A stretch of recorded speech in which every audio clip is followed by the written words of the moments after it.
Hello student, इस video के अंदर हम देखेंगे घर्षण क्या है यानी फ्रिक्शन क्या होता है। ठीक है, 8th क्लास का चैप्टर 9 है।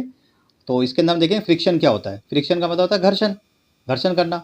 ठीक है, तो जब भी हम चलते हैं तो आपने देखा होगा हमारे जूते घिस जाते हैं, जो हम साइकिल वगैरह चलाते हैं उसके टायर घिस जाते हैं। ठीक है, गाड़ियों के क्या पहिए वगैरह घिस जाते हैं। ठीक है, इस प्रकार से। तो ये सब कैसे संभव है? ये सब घर्षण के कारण होता है, और बिना घर्षण के कोई भी कार्य नहीं हो सकता। ठीक है, जब भी हम गाड़ी में ब्रेक लगाते हैं तो क्या होता है? घर्षण के कारण वो रुक जाता है। ठीक है, अगर घर्षण बल नहीं होगा, ठीक है, तो हम कोई भी कार्य नहीं कर पाएंगे, हम चलेंगे तो गिर जाएंगे। ठीक है, ये देखो, ये यहाँ पर केले का छिलका है, इस पे बच्चे क्या गिर गए। तो इसका मतलब क्या हुआ कि केले के छिलके के अंदर क्या है कि उन्हें घर्षण नहीं लग पाया, फ्रिक्शन नहीं लग पाया, इसके कारण वो गिर गए, क्योंकि उसमें चिकनाहट बनती। ठीक है, तो ध्यान रख लो, किसी भी कार्य को करने के लिए किसकी आवश्यकता होती है?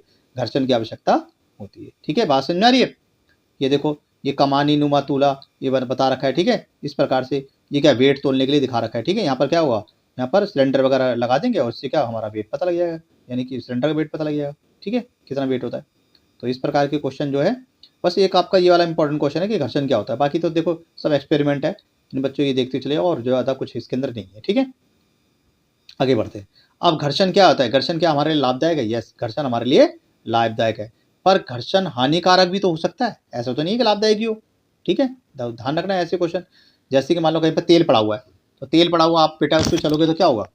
आप उस पर गिर जाओगे। ठीक है, तेल पड़ा हुआ अगर आप उस पर चलोगे तो क्या होगा? गिर जाओगे। बात समझ आ रही है?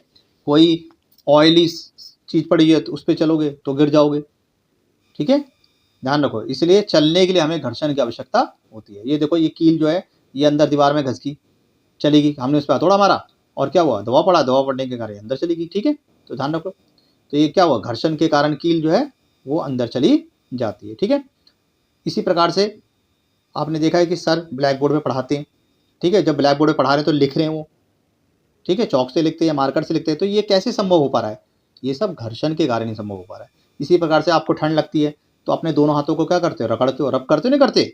तो क्या होता है? घर्षण के कारण आपके अंदर गर्मी आ जाती है। ठीक है, सर्दियों में तो अधिकतर बच्चे करते हैं। ये देखो, जूते बच्चे घिस गए, किसके कारण? घर्षण के कारण, फ्रिक्शन के कारण। अगर बेटा फ्रिक्शन नहीं होगा तो बच्चे चल ही नहीं पाएंगे, गिर जाएंगे। हम माचिस की तिल्ली जलाते हैं, ठीक है, माचिस की तिल्ली जलाते हैं कोई भी चीज जलाने के लिए, तो ये कैसे जल पाती है? ये घर्षण के कारण, फ्रिक्शन के कारण ही जल पाती है। फ्रिक्शन नहीं होगा तो बेटा माचिस की तिल्ली भी नहीं जलेगी। ठीक है, तो ये चीजें ध्यान रखो। तो इसलिए फ्रिक्शन का होना, घर्षण का होना जरूरी है। अब घर्षण जो होता है वो क्या होता है? वो बढ़ाया और घटाया जा सकता है। देखो, डिपेंड करता है कि उस समय की कंडीशन क्या है, तो कंडीशन के अनुसार वो बढ़ाया या घटाया जा सकता है। बात समझ आ रही है? ठीक है, ये देखो, ये पहिया दिखा रखा है, ठीक है, घिस जाएगा। देखो, कैरम खेलते हैं तो कैरम की गोटी हमारे आगे नहीं जा पाती। ठीक है, बात समझ आ रही है? तो हम उसमें थोड़ा सा पाउडर डाल देते हैं, ठीक है, ताकि हमारी गोटी आगे चल जाए। इसी प्रकार से हमने देखा होगा गाड़ियों के अंदर क्या डालते हैं बेटा? गाड़ियों के अंदर इंजन ऑयल डालते हैं, ताकि उसको थोड़ा सा लुब्रिकेंट मिल जाए और हमारा इंजन अच्छी तरह से कार्य करे। ठीक है, ये सारा सारा क्या है? किसके कारण होता है? घर्षण के कारण ही ऐसा होता है। ठीक है, तो घर्षण क्या है? बहुत ज़्यादा जरूरी है, यानी कि फ्रिक्शन बहुत ज़्यादा जरूरी है। ठीक है, बिना फ्रिक्शन के कभी कार्य नहीं हो सकता। यहाँ तक आपने पढ़ ही लिया है। ठीक है, ये माचिस का मैंने बता दिया आपको, माचिस वाला पूछ सकता है, तो ध्यान रखना है थोड़ा सा। ठीक है, तो बच्चों देखो आगे बढ़ते हैं हम। ठीक है, ये देखो, अब पहियों को लेके जाओगे या बुक्स को रोलिंग करोगे तो सारा सारा घर्षण के कारण। ये देखो, ये पहिए लगे हुए हैं, तो ये पहियों के कारण क्या हो रहा है? ये लेटा हुआ घर्षण है। ठीक है, लेटा हुआ फ्रिक्शन है। ठीक है, इसी प्रकार से आपने देखा होगा ये बैरिंग होते हैं, पंखे वगैरह होते हैं। ठीक है, पंखे जो चलते हैं उसके अंदर क्या होता है? बैरिंग लगे होते हैं।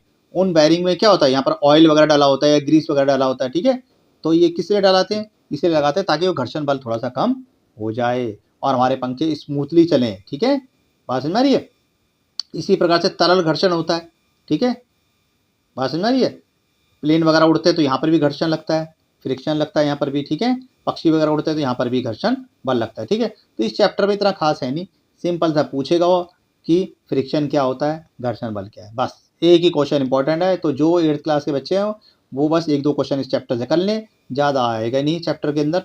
ठीक है, तो बस इतना ध्यान रखें कि जूते वगैरह जो घिस जाते हैं, टायर वगैरह घिस जाते हैं, तो क्यों घिस जाते हैं? वो घर्षण बल के कारण यानी फ्रिक्शन के कारण घिस जाते हैं। ठीक है, तो इतनी ध्यान रखो बस, और ज़्यादा कुछ इसके अंदर है नहीं। ठीक है, तो सही बच्चे इसको देख लो, ठीक है, चैप्टर को, और इसके बाद हम क्या करेंगे, नेक्स्ट चैप्टर करेंगे, ठीक है। आई होप आप सभी बच्चों को ये समझ में आ रहा होगा, ठीक है।